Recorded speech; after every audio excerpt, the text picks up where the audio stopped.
मुरादाबाद पहुंचे समाज कल्याण मंत्री असीम अरुण ने उपचुनाव को लेकर सीएससी एससी वर्ग के लोगों के साथ सम्मेलन किया। अनुसूचित वर्ग अपने मंत्री को देखकर अनुसूचित जनजाति के लोगों में खुशी की लहर। प्रदेश मंत्री समाज कल्याण के उपलक्ष्य प्रोग्राम के दौरान प्रदर्शनी लगाई गई। मंत्री द्वारा प्रदर्शनी का मौका मुआयना किया। जनता के बीच जाकर मंच से अनुसूचित जाति एवं जनजाति के लोगों का शुक्रिया अदा करते हुए कहा कि लगातार भाजपा सरकार में अनुसूचित जाति एवं जनजाति वर्ग के लिए लगातार भाजपा जमीनी स्तर पर कार्य कर रही है और उसी को देखते हुए आज हमने कुंदरकी में होने वाले विधानसभा के उपचुनाव में जनता से भाजपा के हित में वोट की अपील की है। समाज कल्याण मंत्री असीम अरुण ने मीडिया से बात करते हुए कहा कि भाजपा उपचुनाव को मजबूती के साथ लड़ेगी और यदि चुनाव आयोग कल की घोषणा करता है तो भाजपा पूरी तरीके से तैयार है। हमारे लिए कोई भी चुनौती नहीं होगी। वे कुछ शिकायतों को भी सुना। आपको बता दें कि मुरादाबाद में लगातार समाज कल्याण सभी सरकारी दुकानों पर अवैध कब्जे के संबंध में भी शिकायत देकर जल्द से जल्द न्याय की गुहार लगाई है। पानी की तरह पैसा बहाया था और उन्होंने बाबा साहब को हराया था और कंजोलकर को जिताया था।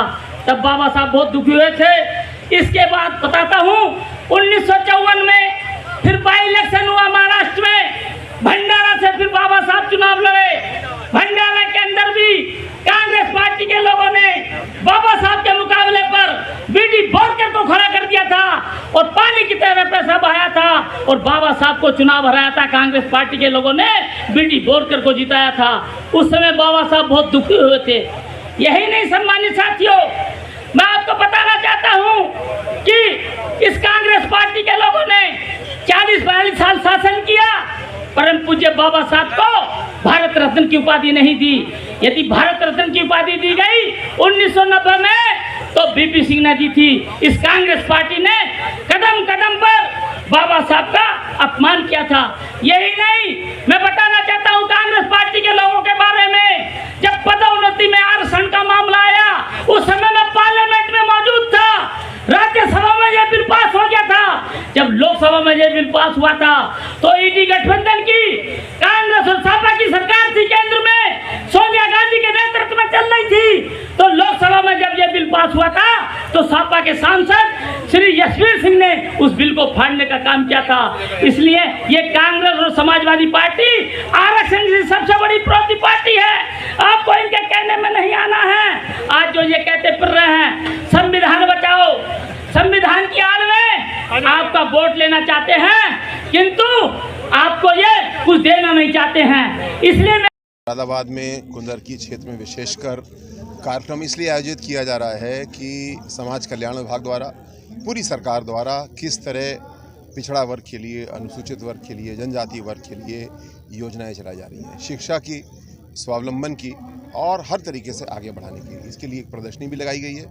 हमारे युवा साथी यहाँ पे जानकारी ले रहे हैं और हमारा आज का उद्देश्य ये है कि हम अधिक से अधिक संख्या में ऐसे लोगों को चिन्हित करें जो आगे कौशल विकास के प्रशिक्षण प्राप्त करें या अपना व्यवसाय शुरू करने के लिए लोन लें, सरकार की योजना का लाभ लें और आगे बढ़ें। कुल मिलाकर के सरकार अंतिम पायदान पर खड़े हुए व्यक्तियों को आगे बढ़ाने के लिए दृढ़ संकल्पित है और आज का कार्यक्रम इसी को आगे बढ़ाने के लिए है। कुंदरकी में आगामी उपचुनाव को लेकर क्या संदेश दिया जा रहा है, क्या नीति रही? जी, कुंदरकी का उपचुनाव शीघ्र ही अनाउंस होगा, ऐसी हम लोग अपेक्षा कर रहे हैं और उसके लिए हमारा पूरा संगठन बड़े परिश्रम के साथ काम कर रहा है, सबको जोड़ने के लिए भी काम कर रहा है और कहीं अगर कोई विकास में पीछे छूटा है तो उसको आगे बढ़ाने के लिए काम कर रहा है। हम लोग को पूरा विश्वास है कि एक बड़ी जीत की ओर हम लोग यहाँ पे बढ़ेंगे। कितनी तैयारी है अभी तक भारतीय जनता पार्टी की? संगठन के दृष्टिकोण से हमारी पूरी तैयारी है। अगर कल चुनाव हो जाए तो भी हम तैयार हैं। हमने अपने पूरे बूथ के संगठन को क्रियाशील किया है।